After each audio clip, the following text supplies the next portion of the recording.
Om NaMo Narayan. The ancient Indian astrologer में आपका स्वागत है। फिर वही कुंडली देखने की कड़ी में आज हम आकांक्षा जी की कुंडली देखने जा रहे हैं। आकांक्षा जी ने भागलपुर बिहार से प्रश्न किया है कि उनका स्वास्थ्य कैसा रहेगा। उनको स्वास्थ्य संबंधी बहुत सी समस्याएं हैं। 2023 में उन्होंने ऑपरेशन कराया गॉल ब्लैडर का, तब से वो परेशान हैं। उन्हें तमाम समस्याएं लगी ही रही। इसका क्या कारण है और इसका क्या निदान हो सकता है, जरूर हम बताएंगे आकांक्षा जी। आप हमारे इस चैनल पर अंत तक बने रहिएगा और ध्यान से हमारी बातों को सुनिएगा और हमारे इस चैनल को लाइक शेयर सब्सक्राइब करना ना भूलिएगा। आइए आकांक्षा जी, अब आपकी कुंडली का हम ज्योतिषीय विश्लेषण करते हैं। जैसा कि सबका ज्योतिषीय विश्लेषण करते हैं, आपकी भी कुंडली का हम ज्योतिषीय विश्लेषण कर रहे हैं। आपको बताएंगे कि आपकी क्या स्थिति है। मेष लग्न है आपकी, द्वितीय भाव में शनि रोहिणी नक्षत्र में है, वक्री है, रेक्टोगेंट है। तृतीय भाव में केतु है, अष्टम में शुक्र और मंगल है। अखा लग्नेश जो है अष्टम में आ गया, द्वितीय के साथ बैठा है। नवम भाव में बृहस्पति, बुध, सूर्य और राहु है। दसम भाव में चंद्रमा अकेला है। अब इस कुंडली में अगर देखा जाए तो लग्नेश का अष्टम में बैठना शुक्र के साथ, द्वितीय को प्रधान मारक कहा गया है, अर्थात शुक्र यहां पर प्रधान मारक हो जा रहा है। वो मंगल के साथ लगने के साथ अष्टम में बैठ गया। मंगल स्वग्रही होकर के अष्टम में बैठा हुआ है और द्वितीय शनि वक्री है जो द्वितीय भाव में है। शनि को प्रबल मारक कहा गया। यहां पर शनि का जब भी कोई भी ग्रह, कोई भी पापक ग्रह यदि जन्मांक में द्वितीय भाव में बैठ जाए, द्वितीयस्थ हो जाए, शनि, मंगल, राहु, और हम तो ये कह रहे हैं कि अगर सपोज कर लीजिए शुभ ग्रह भी बैठ जाए, यदि बृहस्पति, बुध आदि भी बैठ जाए, तो वो भी मारकत्व का प्रभाव ले लेते हैं। परंतु यहां तो शनि बैठा हुआ है। अब शनि प्रधान मारक बन रहा है। जब से इसकी दशा चली है, यह निश्चित रूप से आकांक्षा जी आप परेशान हैं। शनि की महादशा आपकी 10 मार्च 2023 को शुरू हो गई और आप उस समय शनि की 7.5 में भी रही हैं।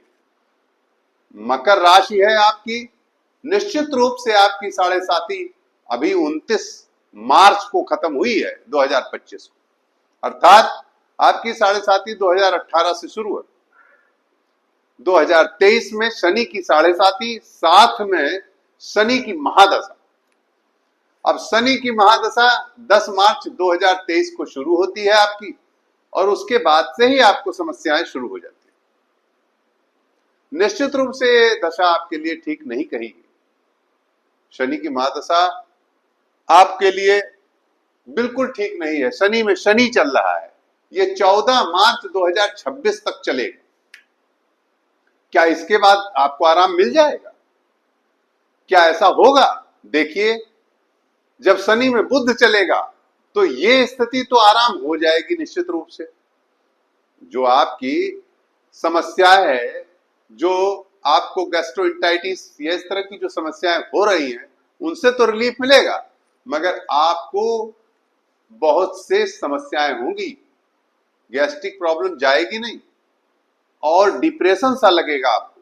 शनि में जब बुध आएगा तो वह भी खड़ाष्टक संबंध करेगा। शनि यहां बैठा है, बुध यहां बैठा है, इससे क्या है 1 2 3 4 5 6 7 8, शनि से बुध खड़ाष्टक रिलेशन करे, वो भी नहीं ठीक है। अब केतु आएगा तो केतु एक सामान्य रहेगा, वो भी बहुत अच्छा नहीं। फिर जब शुक्र चलेगा तो फिर द्वितीय होकर के शुक्र अष्टम भाव में बैठा है और शनि में शुक्र की दृष्टि, द्वितीय भाव में शनि और अष्टम में शुक्र, ये भी बहुत अच्छा नहीं। अब इसलिए हम यह कह दें कि आप पूर्ण स्वस्थ रहेगी, ऐसा नहीं कह सकता। आपको निराश नहीं कर रहा, आपको बताना चाहता हूं कि जैसा कि मैं सबको बताता हूं उपाय, वैसे आपको भी बताऊंगा, और निश्चित रूप से उस उपाय को करने से आपको 60% आराम मिलेगा, ये मैं कह सकता हूं। आकांक्षा जी, आप ध्यान से सुनिएगा, अगर हम जन्मांग चार्ट को, और अगर कोई ज्योतिषीय भाई है तो वो भी सुने कि ये जो जन्मांग चार्ट है, जब इसमें हम किसी अरिष्ट का अवलोकन करते तो यहां से तो स्पष्ट दिखाई दे रहा है, मोटी मोटा दिखाई दे रहा है कि शनि में शुक्र और मंगल की दशा अच्छी नहीं। परंतु जब इसे हम इसी लग्नेश को D30 चार्ट में ले जाते हैं, जब भी कोई अरिष्ट देखा जाता है तो हम त्रिशांश कुंडली की मदद लेते हैं। तो यहां पर D30 चार्ट खोल देते हैं, वहां हम देखते हैं कि लग्नेश मंगल द्वादश 12वें भाव में बैठ गया, जो बिल्कुल ठीक नहीं। यानी आए दिन आपको स्वास्थ्य समस्याओं के लिए चिकित्सक के यहाँ के चक्कर काटने पड़ रहे हैं। आप परेशान ना हो, मैं पूरी कोशिश करूंगा कि आपको रिलीफ मिले। आकांक्षा जी, ये जन्मांक का जो स्थिति है वो यही सिद्ध कर रही कि शनि के महादशा में स्वास्थ्य समस्याएं आपकी बहुत राहत देने वाली नहीं है। लेकिन आज मैं आपको इसका उपाय बताऊंगा। निश्चित रूप से आप आज के इस नख को पहनने के बाद 2 महीने बाद इसी चैनल पर आप कमेंट बॉक्स में कमेंट करके कहिएगा कि आपको आराम मिल गया। आकांक्षा जी, हमने आपके लिए सिलोनी गोमेद 8.5 रत्ती बाएं हाथ की मध्यिका में शनिवार को चांदी में धारण करने के लिए कहा है। ये मेरा सजेशन है, यहां लिखा हुआ है, आप अच्छी तरह देख लें। सिलोनी गोमेद 8.5 रत्ती बाएं हाथ, ये देख रहे हैं बायां हाथ, लेफ्ट हैंड, बिल्कुल अच्छी तरह सुन लीजिए। दाहिने हाथ में नहीं पहनना है, बायां हाथ लेफ्ट हैंड के मिडिल फिंगर में, इस वाली उंगली में आपको चांदी में सिलोनी गोमेद पहनना है और उसको धारण करना है शनिवार को। इसको पहनने से आपको पूरा आराम मिलेगा, 60% आपके स्वास्थ्य को राहत मिलेगी, ऐसा मैं कह सकता हूं।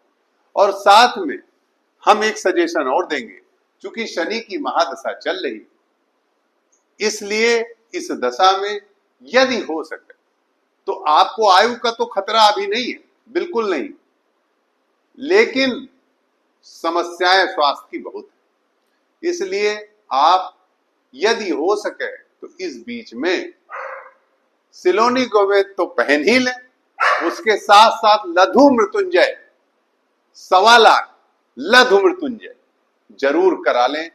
ये मेरा सजेशन है। नमो नारायण।